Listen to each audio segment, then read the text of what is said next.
everybody, it's Pat Jones, and I'm here with another Turf Zoom brought to you by our friends at Aquatrols. This one's pretty special. A lot of times we'll just have a little conversation with one person. We'll talk about, a little interesting project they're doing.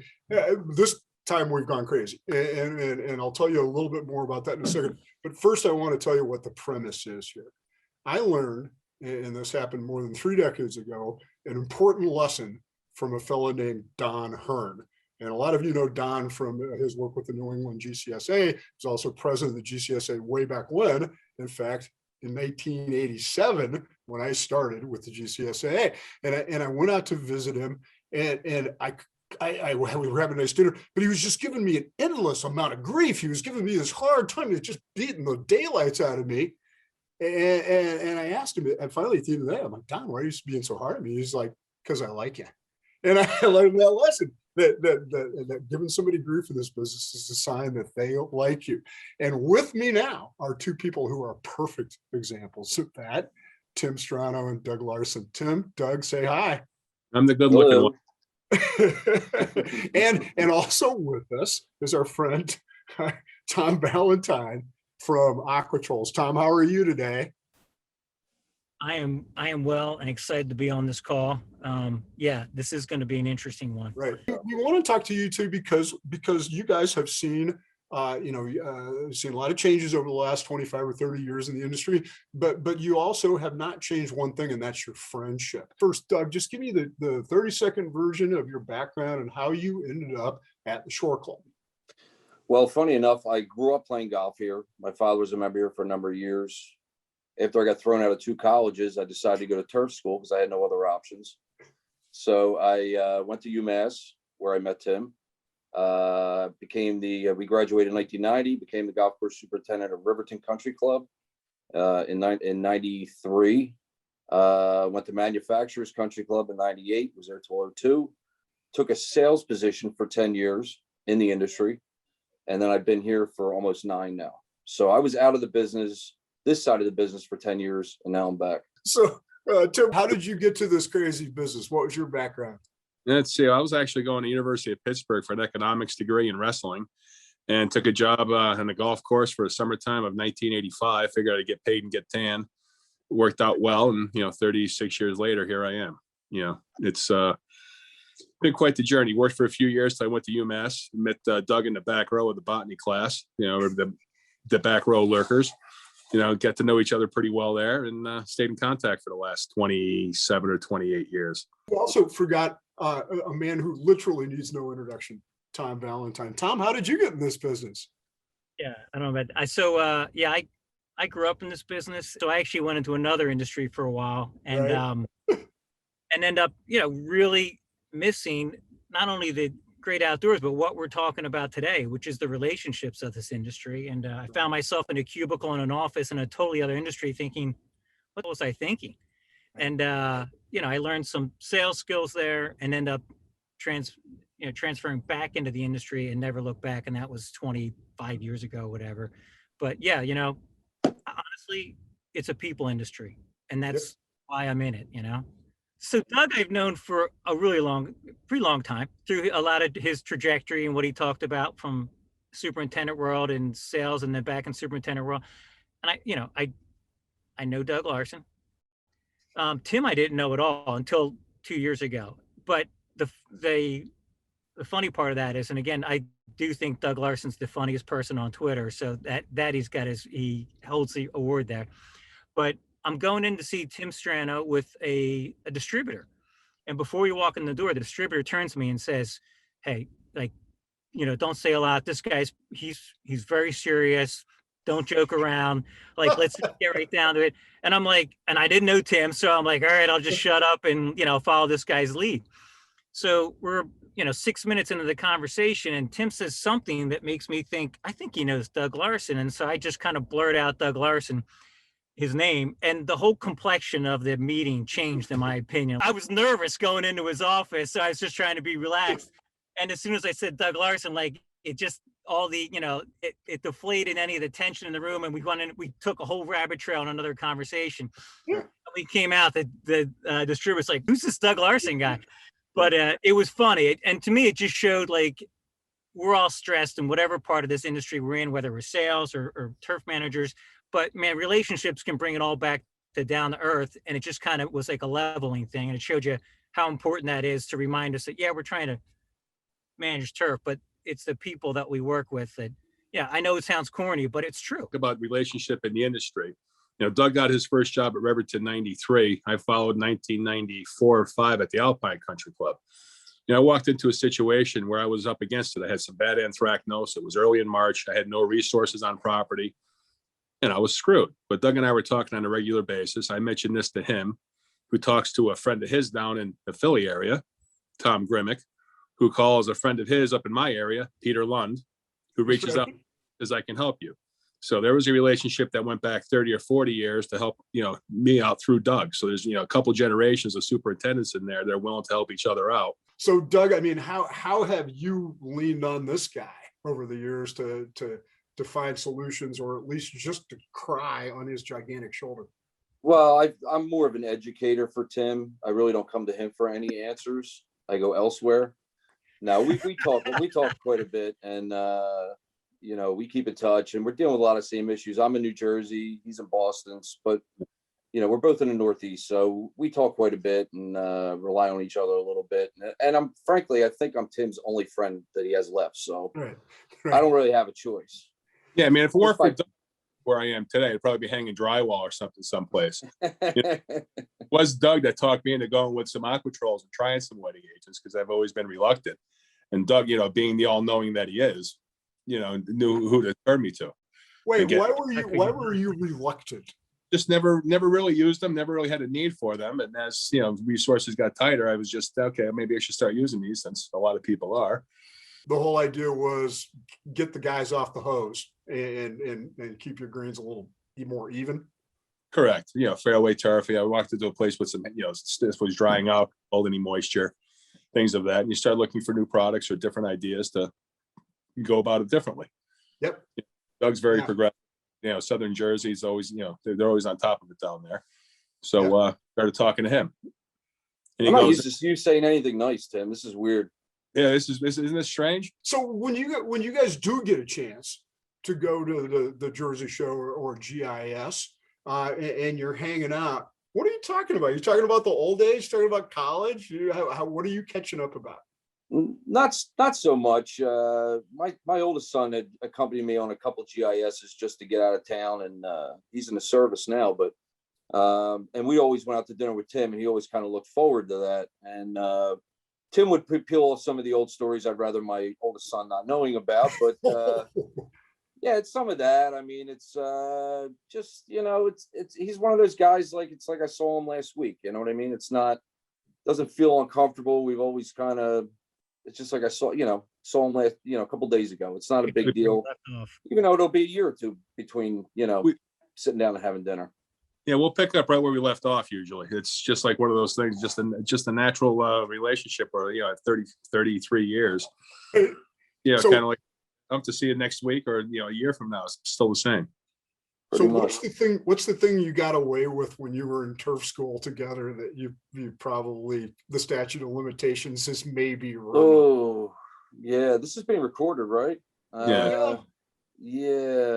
I don't know, Tim, you go first. I don't know about this one. We were always serious students. We're always good students that took our studies seriously, took the job seriously. But like Doug said, if you take it too seriously, it's going to drive you crazy. So you got to keep it light. You got to keep it fun. But you have to be, a professional and keep your head screwed on straight for what your goals are. And we've always done that. We've always had a common goal of being successful superintendents. But along the way, if we managed to have a good time doing it, that wasn't a problem. So Tim, tell me about Tom Valentine. What's he like to work with? And I've known Tom for a million years. I knew his father, Richie, who was, when I was a young superintendent, Richie really was the guy that had very little ego for the position he was in. He always took time. Hey, come here, Lars. I got to tell you something. Tell me old stories. Give me advice. I didn't know. I had no previous relationship with the guy. He was just a really super nice guy, much like Tom is. But yeah, I've known Tommy forever. I mean, through different companies he's worked for, and obviously Aquatrols, which I was already dealing with even before Tom came on board. But Yeah, I've known Tom forever. Tom, I'm a big fan of Tom. How about you, Tim?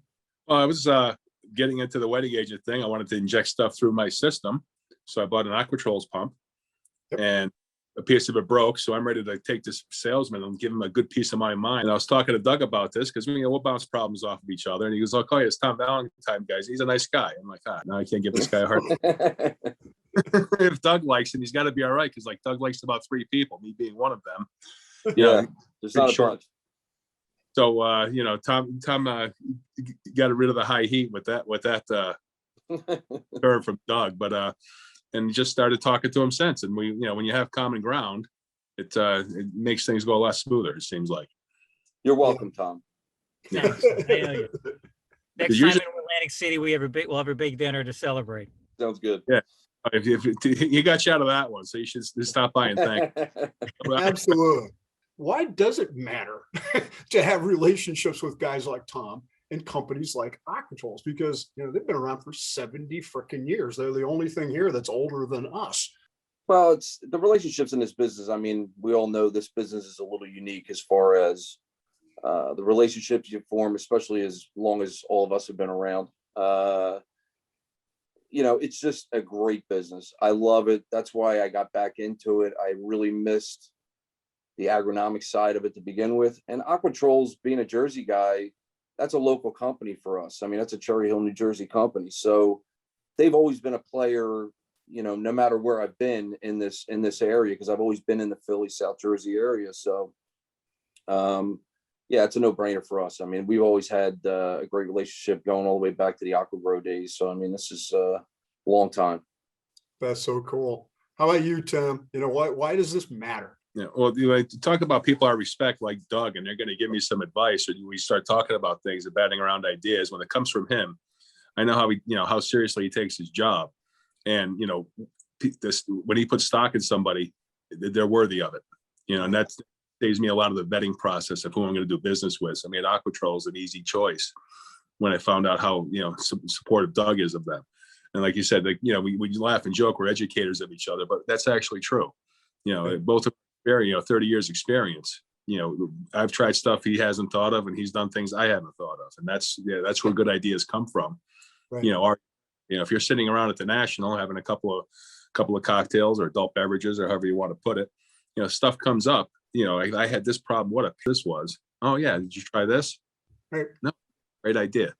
Or I've always learned more sitting at the National, shooting the breeze with a bunch of superintendents than sitting in any classroom. I mean, you're going to learn a lot, especially when you get the guys from different parts of the country, guys with different levels of experience. Sometimes it might be a young guy that tells you something. You go, oh yeah, it kind of makes sense. Let me give that a whirl, So I think that's what's unique about our business. It's not, everybody's not trying to take each other's legs out, No, that is true. There's still this kind of fraternal sorority feeling that we all have, and there's still, I think, a great deal of respect for each other along the way. So, how do you guys keep in touch? Are you texters? Is there this endless text chain between you guys that goes back till before texting was invented? No, I mean we touch. It's weird. We'll go a couple months without even talking to each other, and then it's usually in the off season, and then when the season kicks in, we're a little more regular. But it's usually only if something pops up that you need some advice on or something like that, or just once in a while, just hey, what's going on? You good? Then that's it. Just checking on each other a little bit. And a lot of times it's just a smash reply to a tweet. Yeah, right. Along those lines. Yeah, true.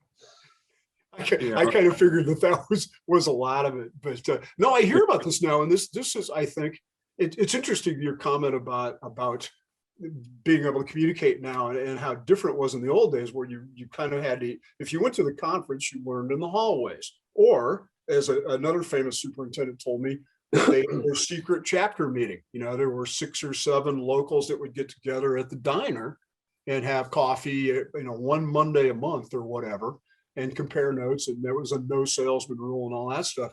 I think that's really changed, but I do think that there's some of that's being done by texting, and that if you could be the secret sales mole on some of those texting chains, Tom, you could sell anything. I'll tell you, the technology end of things, that's changed and continues to change, but the relationship hasn't. That start like that, whether that was a phone call back in the day or a text exchange now. There was actually a sales guy who had a major sale done over like a PlayStation thing. Like he was talking to somebody gaming with him, and I'm not a gamer, so I don't understand the technology.